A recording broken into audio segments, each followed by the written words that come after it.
Welcome to Sleepy Stories, the place where stories aren't meant to be finished. I'm Arthur, and tonight I'll be reading you a relaxing, sleepy story written by Pumby. We're about to embark on a tranquil voyage to the Greek Isles, where turquoise waters lap against ancient shores, and time seems to move at the pace of gentle waves. Let yourself sink deeper into comfort. Release the tension in your shoulders. Allow your breathing to slow naturally as we set sail together. The first light of dawn breaks across the Aegean Sea, painting the horizon in shades of rose and amber. You stand on the weathered wooden deck of a traditional Greek sailing vessel, feeling the slight roll beneath your feet as the boat rocks in rhythm with the morning tide. The air tastes of salt and possibility. Your captain, a man whose sun-creased face tells stories of 1,000 voyages, nods toward the distant outline of islands emerging from the morning mist. He doesn't speak much. He doesn't need to. Out here, the sea does most of the talking, whispering its ancient language through the rigging and against the hull. The mainsail catches a breath of wind. Canvas snaps once, twice, then fills with purpose. The vessel leans gently, finding its angle, and begins to glide. No engine noise, no mechanical hum. Just the sound of water parting around the bow, a soft rushing that immediately begins to quiet your mind. Islands dot the seascape like scattered emeralds. Some are mere rocky outcrops crowned with a single whitewashed chapel. Others rise dramatically from the depths, their cliffs striped with layers of volcanic stone that record millennia of geological patience. Each one holds secrets, hidden coves, forgotten monasteries, olive groves tended by families whose roots dig as deep as the ancient trees themselves. The sun climbs higher, warming the deck beneath your bare feet. You've shed your shoes somewhere below deck, forgotten them entirely. Footwear feels absurd out here, where the only schedule is the tide, the only deadline the sunset. A pod of dolphins appears off the starboard side. They've come to investigate, as they always do, these curious creatures who seem to understand that playfulness is a form of wisdom. They leap and arc, their bodies glistening, performing for no audience but themselves and the endless sky. One swims directly beneath the bow, riding the pressure wave, looking up through the crystalline water as if checking that you're paying proper attention to the beauty of this moment. You are. Every cell in your body is present. The captain adjusts the tiller slightly, steering toward a gap between two islands. As you pass through this natural gateway, the wind shifts. It carries new scents, wild thyme and oregano from the hillsides, the warm smell of sun-baked stone, a hint of wood smoke from some invisible village preparing its midday meal. The water here is impossibly clear. Looking over the side, you can see straight down to the sandy bottom, 15 feet below. A school of silver fish moves, as one organism, twisting and turning in perfect synchronization. A sea turtle paddles past, ancient and unhurried, its flippers moving in slow motion as it navigates its underwater realm. Time loses meaning. Perhaps you've been sailing for an hour, perhaps 3. The sun has moved, certainly now higher and more insistent, but your mind has stopped tracking such details. There's a delicious emptiness where worry used to live, a spaciousness where your thoughts used to crowd and jostle. The captain gestures ahead. Your destination is coming into view.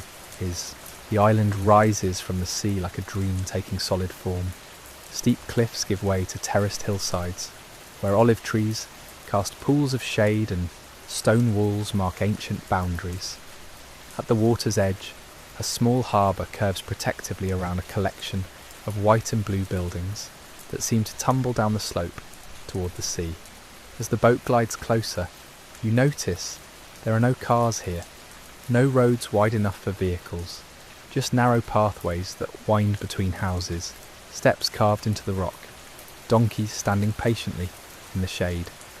This is a place where people still move at human speed, where conversations happen face to face, where the loudest sound might be church bells marking the hour, or the clatter of plates in a taverna kitchen. The captain begins to lower the sail, and the boat slows, momentum carrying you forward on glass-smooth water. A fishing boat, is returning to harbour, its crew waving lazily. On the dock, an old woman in black sits mending nets, her hands moving with the practiced rhythm of someone who's performed this task 10,000 times. You're about to drop anchor, about to step onto this island that exists outside the frantic pace of the modern world. But there's something you notice as the boat drifts those final yards. The water here holds a different quality. It's not just clear, it seems to glow from within, as if the sunlight penetrates so deeply that the sea itself becomes luminous. The anchor chain rattles through the hawse pipe, a musical sound that echoes across the harbour. The boat swings gently on its mooring, finding its resting place. Everything stills. The captain secures the lines with quick, efficient movements, then looks at you with eyes that have absorbed decades of this peaceful existence. He gestures toward the island, toward the pathways that wind upward into mystery. There's a small beach just beyond the harbour. There are hillside trails that lead to breathtaking vistas. There are shaded courtyards where cats doze and jasmine climbs ancient walls. But first, perhaps, you'll simply sit here on the gently rocking deck, watching the play of light on water, feeling the warmth soak into your bones. Welcome to Sleepy Stories, the place where stories aren't meant to be finished. I'm Arthur, and tonight I'll be reading you a relaxing, sleepy story written by Pumby. We're continuing our journey through the Greek islands, where time moves differently and the sea holds secrets older than memory. Let yourself sink deeper into comfort as we explore this timeless place together. The Mediterranean sun warms your face as you step from the boat onto the weathered dock. Your legs adjust to solid ground after the gentle rocking of the waves, finding a new rhythm. The old woman mending nets looks up briefly, offers a nod of acknowledgement, then returns to her work. Her fingers move through the knots with unconscious grace, pattern following pattern, repair following repair. The harbour is small, intimate. Perhaps a dozen boats rest here, their painted hulls reflecting in the still water. Blue, white, red, green. Each one tells a story through its wear patterns, through the careful patches and the faded paint where countless hands have gripped the same rails year after year. You follow a narrow path that leads away from the waterfront. The stones beneath your feet are smooth, worn into shallow curves by generations of footsteps. To your left, a white wall radiates stored heat. To your right, a doorway frames a glimpse into a courtyard where purple bougainvillea cascades from an upper balcony. The path curves, climbs slightly, branches. You choose the route that leads upward, drawn by curiosity and the promise of a view. There's no hurry. There's nowhere you need to be. This island operates on a different schedule, one measured by the sun's arc and the cooling evening breeze, not by clock hands or calendar squares. A cat appears from nowhere, orange and white, moving with that particular feline confidence. It regards you with green eyes, makes some internal calculation, then continues on its mysterious errand. 3 chickens scratch in the dust near a blue door. Somewhere nearby, wind chimes create accidental music. The buildings here are simple, functional, beautiful in their lack of pretension. Whitewashed walls keep interiors cool. Small windows with wooden shutters frame carefully chosen views. Flat roofs serve as terraces, where laundry dances in the breeze, and potted herbs grow in recycled olive oil tins. You pass a tiny chapel, no larger than a garden shed, its blue dome bright against the white walls. The door stands open. Inside, candlelight flickers before an icon, and the smell of incense drifts out, ancient and mysterious. Someone has left fresh flowers in a simple vase, yellow blooms, probably picked this morning from a hillside garden. The path continues upward. Your breathing deepens slightly with the climb, but it's pleasant exertion, the kind that makes you aware of your body in a good way. Muscles working, heart pumping, lungs filling with air that tastes of salt and herbs and sun-baked stone. At a junction where 3 paths meet, an elderly man sits on a low wall. He wears a flat cap despite the heat, and his face holds the deep tan of someone who spent a lifetime outdoors. He's doing absolutely nothing, and he's doing it perfectly. not waiting for something, not killing time, simply existing in the moment, watching the world with patient eyes. He raises a hand in greeting as you pass. You return the gesture. No words are needed. The interaction is complete in that simple exchange of acknowledgement. The view begins to open up as you climb higher.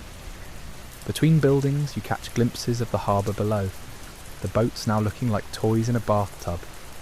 The sea extends beyond, shifting through shades of blue, turquoise near shore, deepening to sapphire farther out, then that impossible dark azure at the horizon where water meets sky.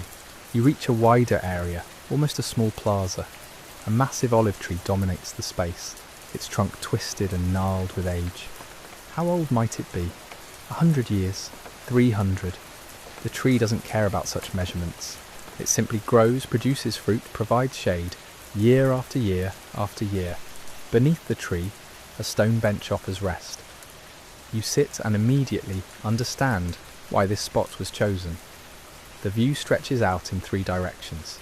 To the east, the sea. To the west, terraced hillsides climbing toward the island's modest peak. To the north, a valley where more olive trees grow in silvery green rows. The breeze strengthens slightly, carrying new scents. Oregano growing wild, rosemary from someone's garden, the particular smell of sun on stone.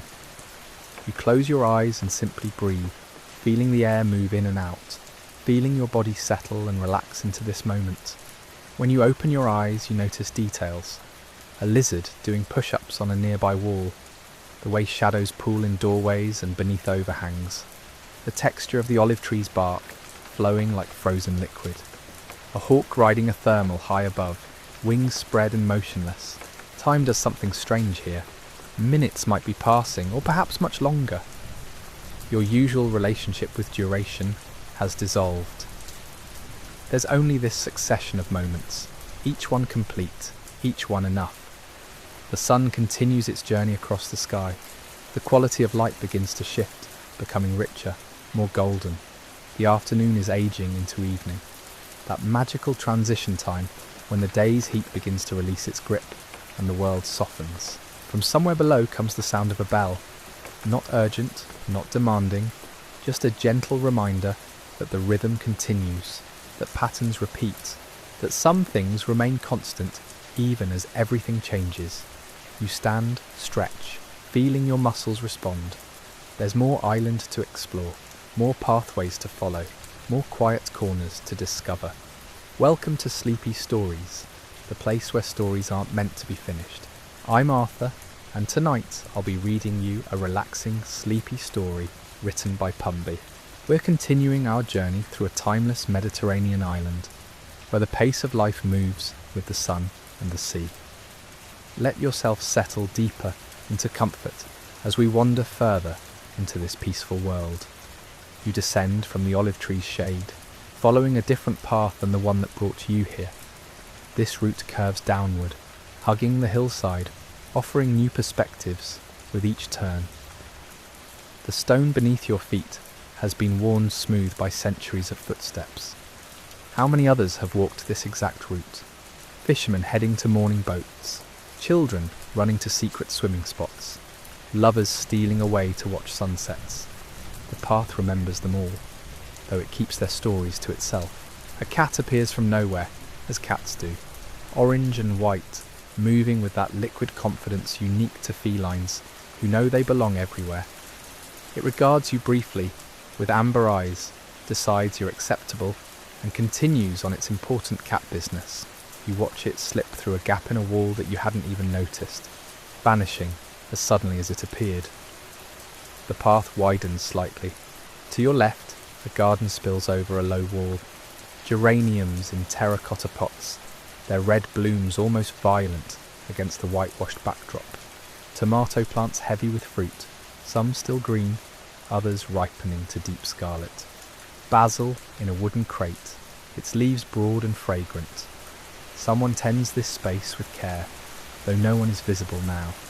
The garden speaks of attention without fuss, of daily rituals performed not from obligation, but from something deeper. Connection, perhaps, or simply the pleasure of watching things grow. You notice a small shrine built into the wall, just beyond the garden. It's a simple thing, a tiny arched alcove containing a painted icon, faded by time and weather. A glass jar holds the remnants of a candle. Someone lit that candle recently. Someone remembered. The shrine isn't grand or demanding. It simply exists, marking this spot as significant for reasons you'll never fully know. The architecture shifts as you descend. The buildings here are older, their stones larger and less uniform. These foundations were laid generations before the houses above. Windows sit at unexpected heights and angles. Doorways are sized for people who were, on average, shorter than today's inhabitants. You have to duck slightly when passing beneath an archway that spans the path, connecting two buildings that lean toward each other like old friends sharing secrets. Through an open door, you glimpse an interior. A single room sparsely furnished. A table, 2 chairs, a narrow bed. Whitewashed walls bare except for a single frame photograph. The simplicity isn't poverty, it's clarity. What does anyone actually need? Less than we think, probably. The path deposits you onto a different section of the harbour than where you started. This area is quieter, less focused on the comings and goings of boats. A few small craft are pulled up onto the rocky shore. Fishing nets lie spread out for mending, their green filaments forming irregular patterns against the pale stone. An elderly woman sits beside the nets, her hands moving with automatic precision as she repairs a tier. Her fingers know this work so completely that her eyes barely need to supervise. She's probably been mending nets since childhood. The motion is built into her muscle memory, into the very structure of her hands. She looks up as you approach, offering a smile that creases her weathered face into familiar patterns. You exchange greetings in the island's language. Your accent marks you as an outsider, but this doesn't matter. She gestures to a nearby rock, inviting you to sit. You do, and for a few moments you simply exist side by side. Her hands continue their work. The nets gradually transform from broken to whole. There's something meditative about watching skilled hands perform practice tasks. The repetition becomes almost hypnotic. The water here is so clear, you can see the bottom several meters down. Small fish dart between rocks. Seaweed sways with the gentle current, its movement like slow motion dancing. The woman says something, pointing toward the water. You don't catch every word, but the meaning is clear. The sea provides. It always has. It's both workplace and neighbour, demanding respect but offering abundance to those who understand its rhythms. A bell sounds from somewhere up in the village, different from the one you heard earlier, deeper, more resonant. The woman sets aside her nets, stands, brushes off her dark skirt. She nods to you, a gesture of farewell, and walks away up a narrow stairway cut into the hillside. You remain on the rock, watching the light continue its transformation. The sun is lower now, approaching that golden hour when everything becomes almost unbearably beautiful. The harbour water reflects the changing sky.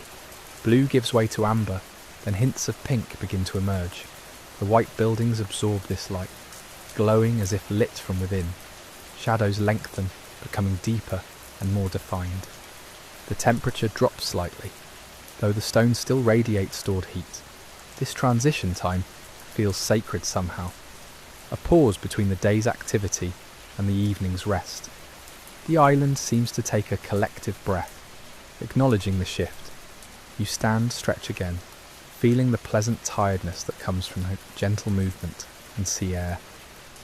There's a taverna nearby, its tables beginning to fill with early dinner guests. The scent of grilling fish drifts across the harbour. Your stomach reminds you that you haven't eaten in hours, but there's no rush. There's never any rush here. Welcome to Sleepy Stories, the place where stories aren't meant to be finished. I'm Arthur, and tonight I'll be reading you a relaxing, sleepy story written by Pumby.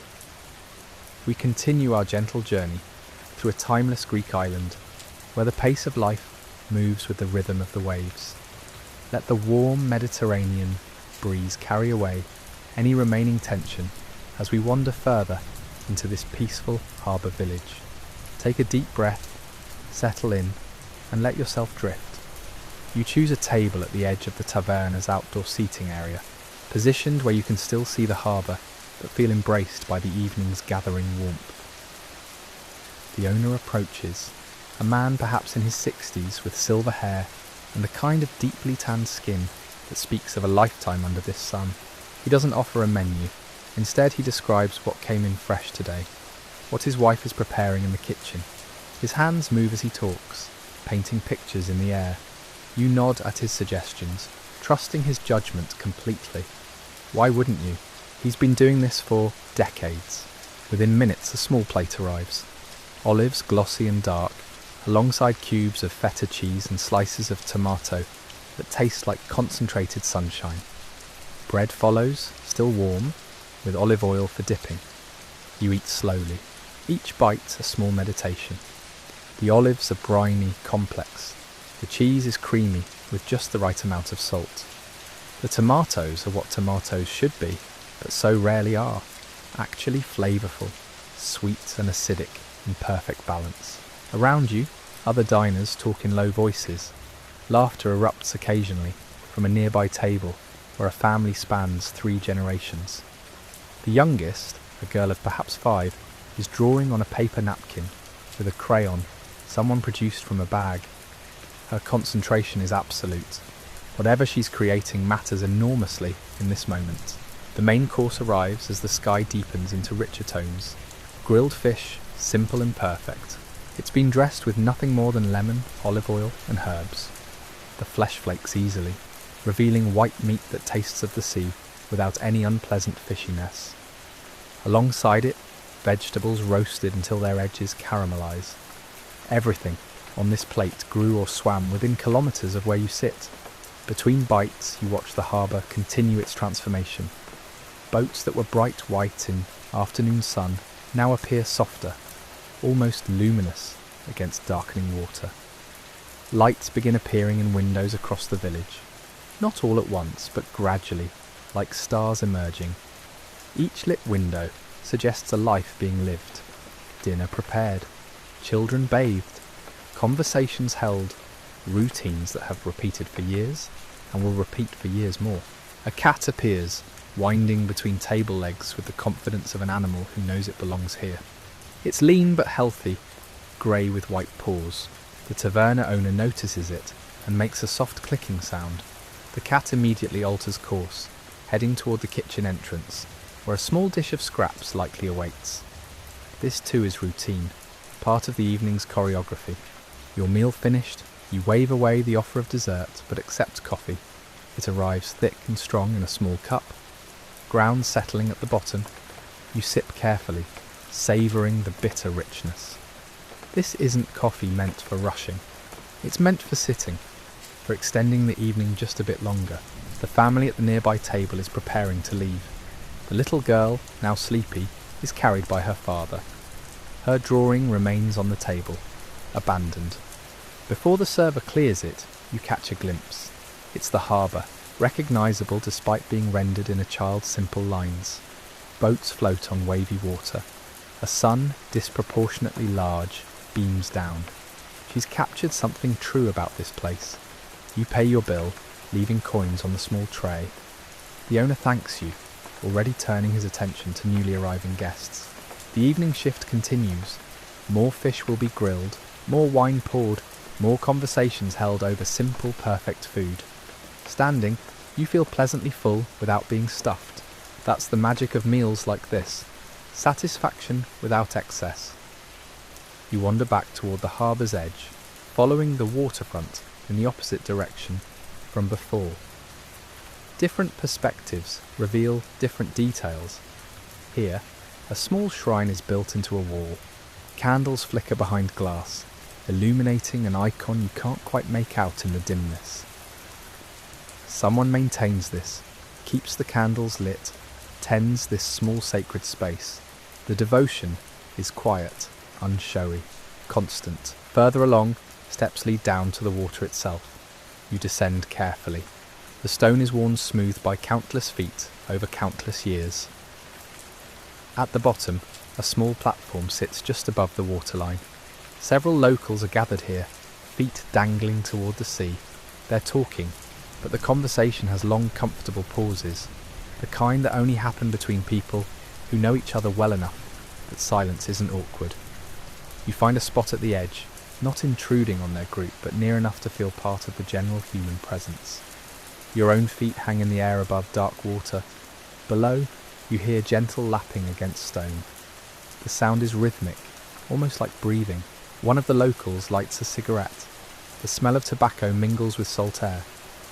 Not unpleasant in this context, just another layer in the evening's sensory tapestry. Someone laughs at something said too quietly for you to hear.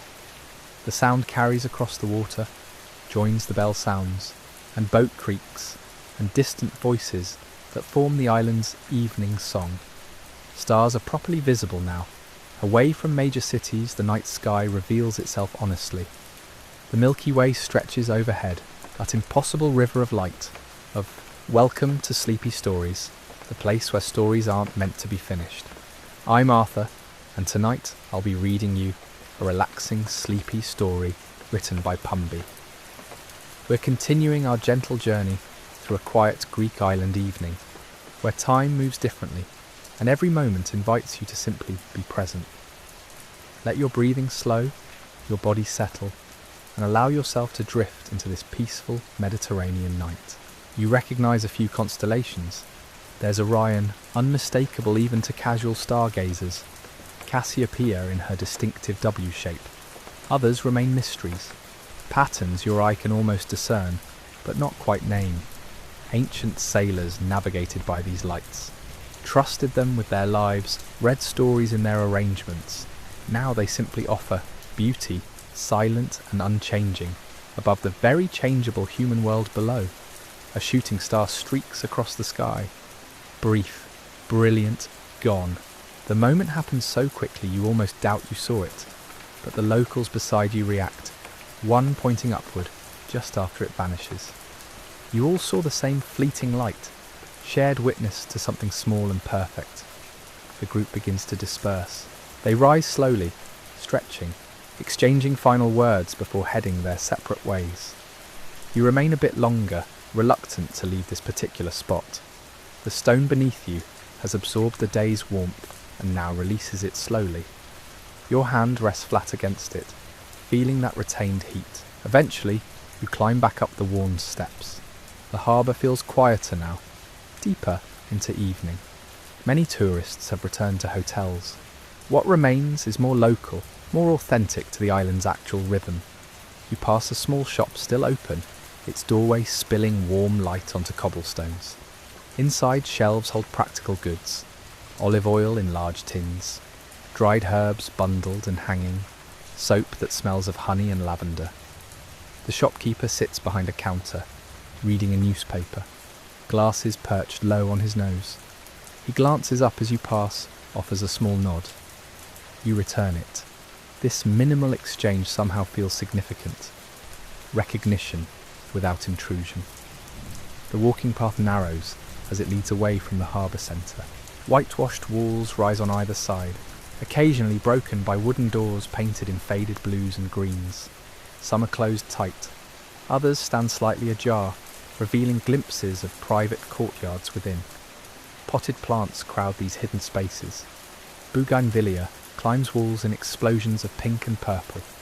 Somewhere a radio plays music, traditional instruments creating melodies that sound both melancholy and joyful simultaneously. You emerge onto a small square you hadn't noticed before.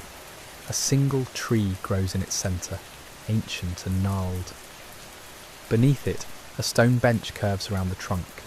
An elderly woman sits there, a small dog curled at her feet. She's knitting, needles clicking steadily.